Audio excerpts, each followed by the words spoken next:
میرا یار، میں نے اس سے ایک دن پوچھا، میں نے کہا یار ماشاءاللہ کاروبار کیسا چل رہا ہے؟ الحمدللہ۔ میں نے کہا الحمدللہ سے کیا مطلب، یعنی مال خوب آ رہا ہے؟ کہتا ہے بس الحمدللہ۔ میں نے کہا میں تجھے ایک بات بتاؤں، الحمدللہ تو تب کر جب یہی پیسہ جو تیرے پاس آ رہا ہے تو کم از کم جتنا آج اللہ کے راستے میں نکال رہا ہے اس سے دگنا تو دے رہا ہو نا اللہ کے راستے میں، پھر الحمدللہ کہنا جائز ہے۔ الحمدللہ تو تب کہے کہ جب پہلے اس میں حرام کا ایک عنصر تھا، اب یہ 100% حلال ہو گیا ہے۔ الحمدللہ تو تب کہے جب یہ پیسہ تیرے گھر میں جا رہا ہے اور تیری اولاد کو اللہ کی فرما برداری پر اٹھا رہا ہے۔ الحمدللہ تو اس کو تب کہے۔ الحمدللہ تو اس کو تب کہے کہ جب یہ پیسہ پہلے تیرے گھر میں آ رہا تھا تو تیری بیوی بے پردہ تھی، اب یہ جب پیسہ تیرے گھر میں آ رہا ہے تو تیری بیوی نے ہر نامحرم سے اپنے چہرے کو چھپا لیا ہے۔ الحمدللہ تو تب بول اس کے بارے میں۔ الحمدللہ تو اس کے بارے میں تب بول کہ پہلے اس کو کھا کے تیری تہجد کی نماز فوت ہوا کرتی تھی، اب تو تہجد کی نماز باقاعدگی سے پڑھ رہا ہے۔ الحمدللہ تو اس کو اس کے بارے میں تب بول کہ جب تیری پہلے نماز قضا ہوا کرتی تھی، جب سے تو پیسہ کھا رہا ہے اس وقت سے تیری ایک نماز جماعت سے نہیں چھوٹ رہی۔ الحمدللہ تو تب بول۔ الحمدللہ تو تب بول کہ پہلے اللہ والے تیرے گھر آنے سے ہچکچاتے تھے، اب ہر اللہ والا تیرے گھر آتا ہے اور تیرے مال کو کھا کر اپنی خوش نصیبی سمجھتا ہے۔ الحمدللہ تو تب بول تو، نہ کہ تو الحمدللہ بول رہا کہ یہ بڑھ گیا ہے۔ کیوں؟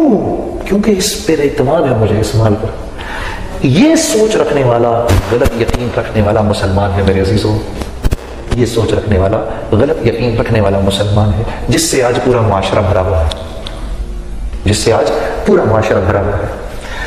یہ مسلمان اللہ کے حکموں پر اتنا تو آ جائے گا جتنے میں اس کو اپنی یہ مختلف شکلیں بگڑتی ہوئی دکھائی نہیں دیں گی۔ جہاں ہلکی سی شکل بگڑتی ہوئی دکھائی دے گی رک جائے گا، بس میرا اتنا دین میرے لیے کافی ہے، میرا اتنا دین میرے لیے کافی ہے۔ اس مسلمان کی مثال اس تاجر کی سی ہے جو ایک فیکٹری میں اپنا پیسہ تو لگا دیا اس نے تھوڑا بہت، ہاں، لیکن آج اگر وہ اس فیکٹری میں سے اپنا پیسہ نکالنا چاہے تو نہیں نکال سکتا۔ آج اگر وہ اس میں سے اپنا نفع نکالنا چاہے تو اسی وقت نکال سکتا ہے جب وہ تیار ہو جس نے اس فیکٹری میں زیادہ پیسہ لگایا ہے۔ یہ مسلمان دنیا کے اندر تو اپنی شکلوں کے بگڑنے کو تیار نہیں، ہاں وہ اس پہ تیار ہے کہ آخرت میں حساب کتاب ہو جائے گا۔ اللہ کو اور اس کے رسول کو یہ دین ایکسیپٹیبل نہیں ہے، یہ عادتی طرح بٹیر ایکسیپٹیبل نہیں ہے۔ اللہ کے رسول، اللہ کی طرف سے آیتیں اتر رہی ہیں، الیوم اکملت لکم دینکم واتممت علیکم نعمتی ورضیت لکم الاسلام دینا۔ آج ہم نے آپ کے دین کو آپ کے لیے مکمل کر دیا، اپنی نعمت آپ کے لیے تمام کر دی اور اسلام کو دین کے طور پہ آپ کے لیے پسند کیا۔ اتنی زبردست آیتیں اتری کہ یہود حضرت عمر رضی اللہ تعالیٰ عنہ سے فرما رہے ہیں کہ یہ آیتیں اگر ہم پر اترتی تو اس روز ہم عید مناتے۔ یہ آیتیں اتری، دین مکمل اور نعمت تمام ہو گئی، یعنی اب مزے ہی مزے تمہارے میرے سب کے، نعمت تمام ہو گئی۔ نعمتوں میں کیا ہے؟ دل کا سکون، چین، اطمینان، مسلمانوں کی آپس میں محبت، اولاد ماں باپ کی فرما بردار، بیوی شوہر کی فرما بردار ہے، بیوی بھی اللہ کے حکموں پر، شوہر بھی اللہ کے حکموں کے اوپر، ہاں، ماں باپ کے بھی فرما بردار ہیں، حلال کھانے والے ہیں، اللہ کو یاد رکھنے والے، اپنی شرمگاہوں کی حفاظت کرنے والے ہیں، وعدوں کے پورا کرنے والے، امانتوں کو لوٹانے والے، یہ فلاں فلاں فلاں فلاں فلاں، یہ نعمتیں ہیں نا ایک معاشرے کے اندر۔ اس کے باوجود مسلمان پریشان، یہ بات کچھ سمجھ نہیں آ رہی، یا تو وہ آیت اس میں کچھ مسئلہ ہے یا مجھ میں کچھ مسئلہ ہے۔ تو بھئی کس میں مسئلہ ہے؟ اس آیت میں مسئلہ ہے کیا؟ پھر کس میں مسئلہ ہے؟ مجھ میں مسئلہ ہے نا۔ ہاں، اس کو دور کرنا ہے میں نے تمہیں۔ اب ہم صحیح لائن پر آ گئے، ہم نے دور کرنا ہے اس کو۔ اب یہ کیسے دور ہوگا؟ یہ ایسے دور ہوگا جب دل اللہ کی بزرگی اور بڑائی کی گواہی دے گا۔ اللہ کون ہے؟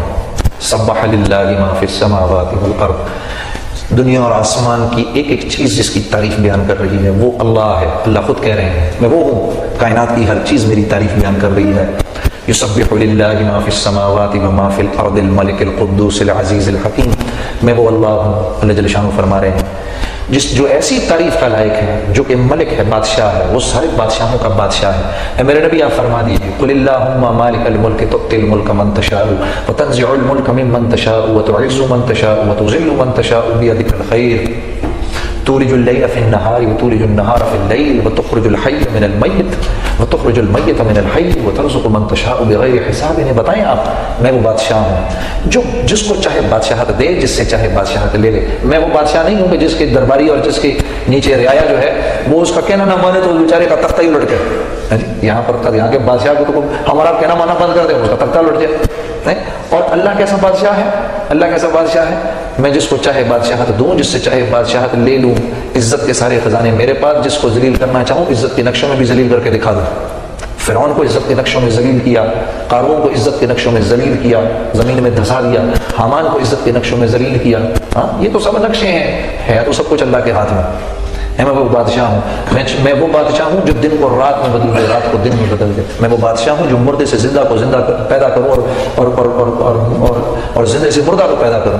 میں جس کو چاہوں جو دے دوں. ترزق من تشاء بغیر حساب. میرا کوئی پوچھنے والا نہیں میں کیا کر رہا ہوں، کیا سفید. اللہ جل شانہ اپنی قدرت میں آزاد ہیں. اللہ کے سوا اپنے چلنے پھرنے، سوچنے سمجھنے، دیکھنے بولنے سمجھنے، کھانے پینے میں کوئی آزاد نہیں. وہ تو وہ بادشاہ ہے، ملک ہے، قدوس ہے، عزت والا ہے. ہاں جی، اس کی عزت تو اتنی عزت والا ہے کہ جس انسان کو ہم اللہ کی ذات سے منسوب کریں ہم تو اس کی بھی عزت کرنے لگتے ہیں. یہ بڑے اللہ والے ہیں جی، ہم تو اس کی بھی عزت کرتے ہیں. تو جس سے جب نسبت جڑ جانے پر اتنی عزت ملے تو وہ جس سے نسبت جڑی ہے وہ کتنی عزت والا ہوگا. ہاں، عزیز ہے، طاقتور ہے. زمین آسمان، پھل فروٹ سبزیاں سب اس کی بنائی ہوئی ہیں. وہ ہر ایک کو زندگی دیتا ہے، وہ ہر ایک کو زندہ رکھتا ہے، کھلاتا ہے، پلاتا ہے، پھر موت دیتا ہے. اس کی مرضی کے بغیر کوئی وجود نہیں، اس کی مرضی کے بغیر کوئی چیز ہو نہیں سکتی. پانی پیاس بجھانے میں اس کے امر کا محتاج ہے، آگ جلانے میں اس کے امر کی محتاج ہے، زمین فصلیں اگانے میں اس کے امر کی محتاج ہے. زمین کے نیچے کیا ہو رہا ہے وہ جانتا ہے، اگ رہا ہے وہ کیا اگ رہا ہے وہ جانتا ہے، زمین سے اوپر آسمانوں پر کیا جا رہا ہے وہ جانتا ہے، اوپر سے نیچے کیا آ رہا ہے وہ جانتا ہے. آنکھوں کے خزانے اس کے پاس، زبانوں کے خزانے اس کے پاس، کانوں کے خزانے اس کے پاس. ہر چیز کا مالک ہے، ہر چیز کو ترتیب دینے والا ہے، ہر چیز کو پیدا کرنے والا ہے. ہر چیز اس کے علم کے احاطے کے اندر ہے، ہر چیز پر وہ قدرت رکھتا ہے. وہ اللہ ہے. ہم اور آپ آج اس کے حکموں پر اس لیے نہیں کیونکہ اس کو اللہ جاننے کے باوجود اس کی ذات کا تعصب دل میں نہیں رکھے ہوئے. ہم گایا کرتے تھے، خوب گاتے تھے، پتہ بھی تھا، ایک وقت کے بعد پتہ بھی چل گیا کہ یہ گناہ کا کام ہے، پھر بھی کرتے تھے. کیوں؟ اندر سے بنے ہوئے نہیں تھے، جانتے سب کچھ تھے. آج لوگ جانتے سب کچھ ہیں، یہ نہیں کہ ہم کو پتہ نہیں. سب کو پتہ ہے نماز قضا کرنا کتنا بڑا گناہ ہے، سب جانتے ہیں جھوٹ بولنا کتنا بڑا گناہ ہے، سب جانتے ہیں حرام کھانا کتنا بڑا گناہ ہے، سب جانتے ہیں سود کھانا کتنا بڑا گناہ ہے. کون سا مسلمان ہے جو نہیں جانتا؟ سب جانتے ہیں. عمل اس لیے نہیں ہوتا کیونکہ پہلی جماعت سے لے کر 10ویں تک تو اللہ کا نام ہی نہیں سنا. دینیات کی کلاس کی کوئی سلام ہے جی، اس بیچارے کو خود کچھ نہیں پتا. جو کچھ سنا گیا اللہ پاک اس پر عمل کرنے والا اور آگے لوگوں تک پہنچانے والا بنائے.